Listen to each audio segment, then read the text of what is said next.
Hello and welcome to the Quebec and New England Railroad. This is layout update video number 156, and today we'll be carrying on with our description of the expansion efforts, and we'll be finishing up switching in Zone G.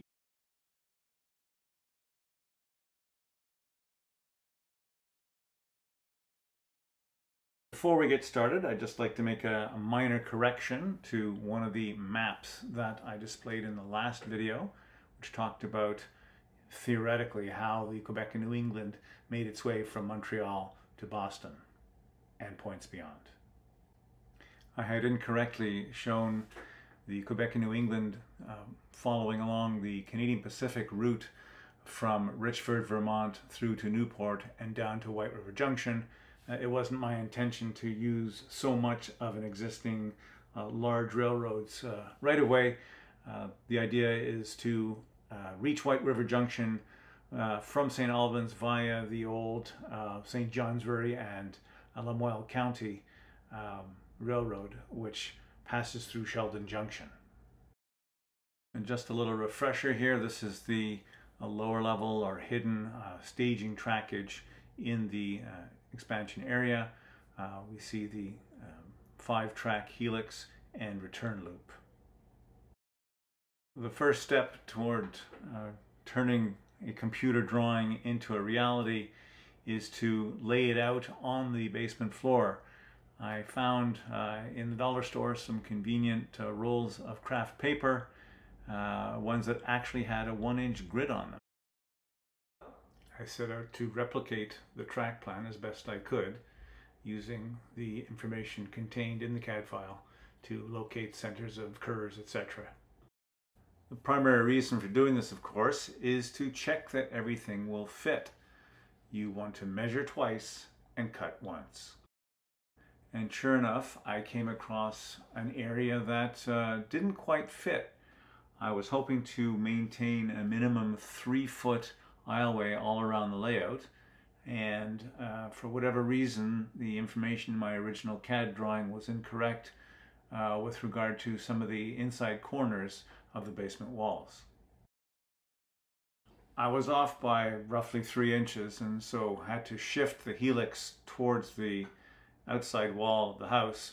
Fortunately, I had left some play in the design and it just fit. Another one of the constraints I had was making sure that I was leaving enough room for the electrical cabinet doors to open to at least 90 degrees. It's tight, but they're still 2 inches at least from the outside track of the helix to the edge of the layout. Here you see the 2 access doors to the electrical control panel. With these key points now resolved, the next step is to create patterns that can be used to cut out the plywood to fit the layout design.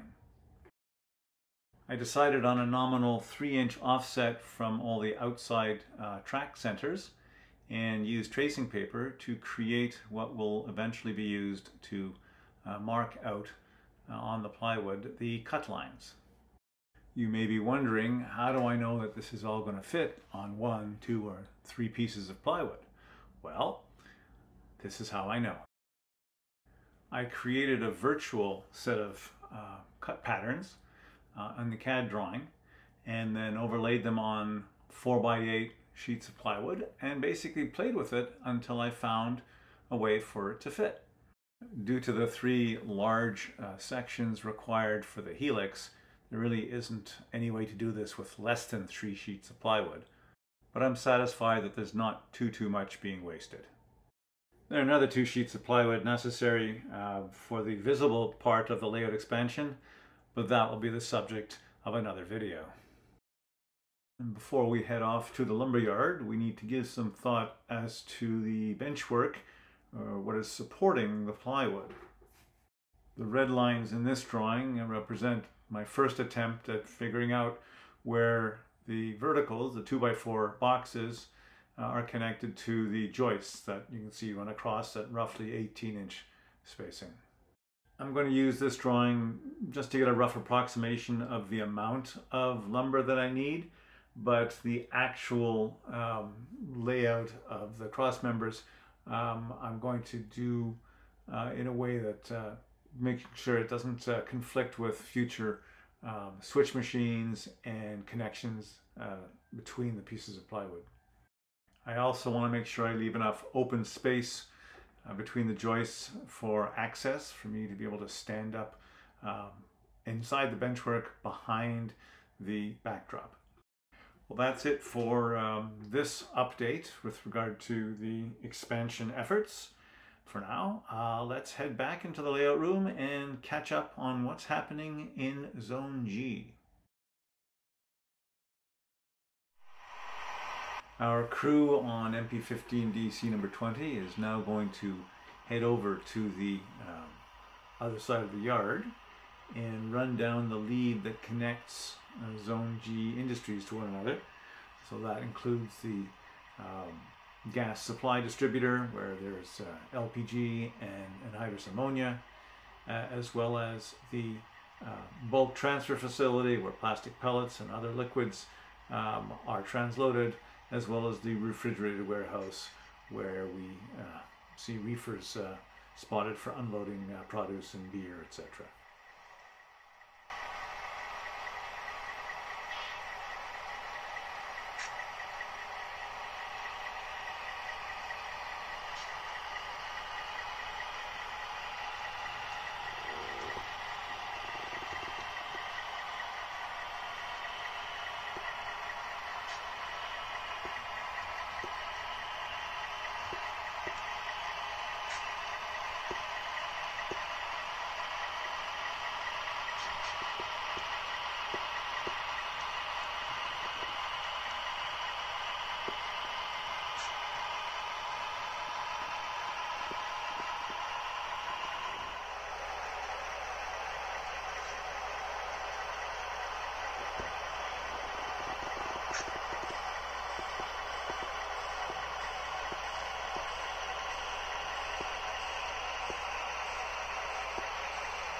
Today's releases from the gas distributor include 2 empty tank cars, one previously loaded with LPG, liquid propane, and the other empty, previously loaded with anhydrous ammonia. Our crew will bring them across to the other side of the yard onto the classification tracks where they can be blocked properly for the outbound transfer run back to the interchange yard.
Before we move on to switch the bulk transfer facility and refrigerated warehouse, we're going to clean up a couple of cars here in the class yard to free up more track space, and we'll place some of the other tank car releases on top of the cars we just placed from the gas distributor. These are all empties, but I'm sure someone's going to comment on whether all types of empty tank cars can be placed together in a block. I'm not sure.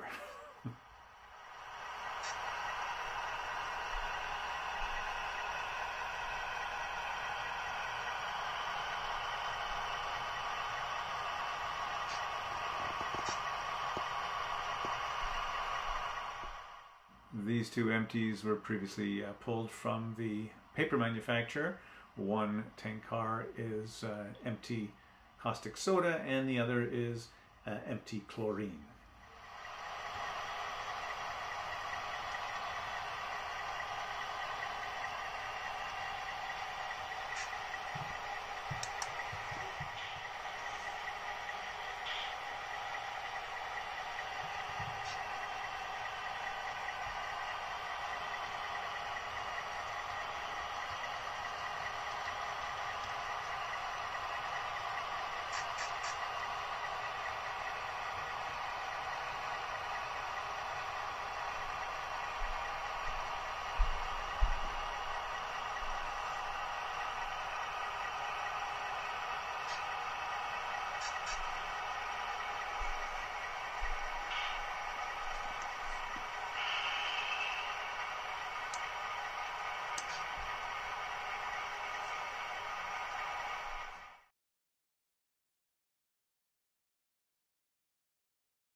Our crew pauses here for a moment to check their switch lists.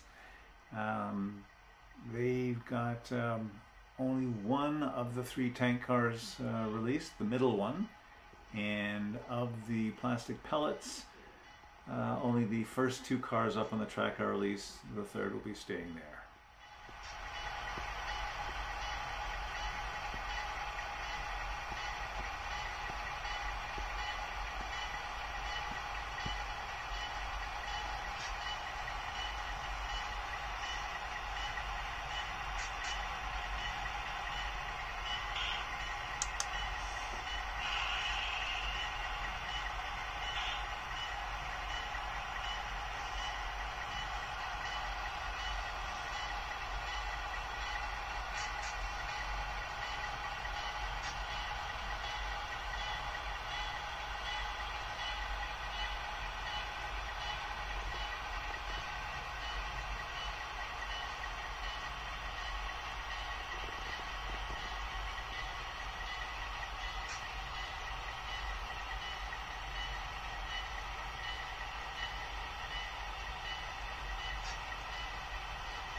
with our hopper cars and tank car in tow, our crew will reach in to the siding for the refrigerated warehouse to pick up any releases we have today.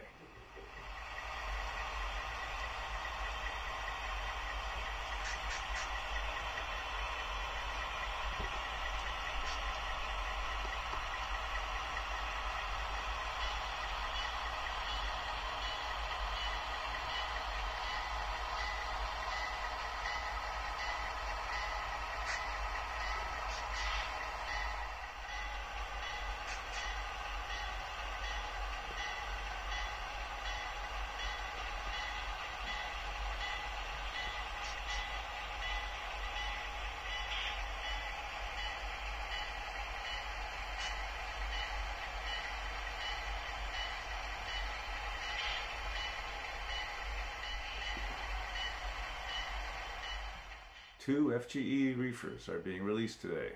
These are the last two cars being switched out of Zone G and indeed the entire lower industrial zone.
Looks like there's quite a bit of congestion at the top end of the yard. Tune in to our next video to see how our transfer crew solves the puzzle and blocks their train for departure to the interchange yard.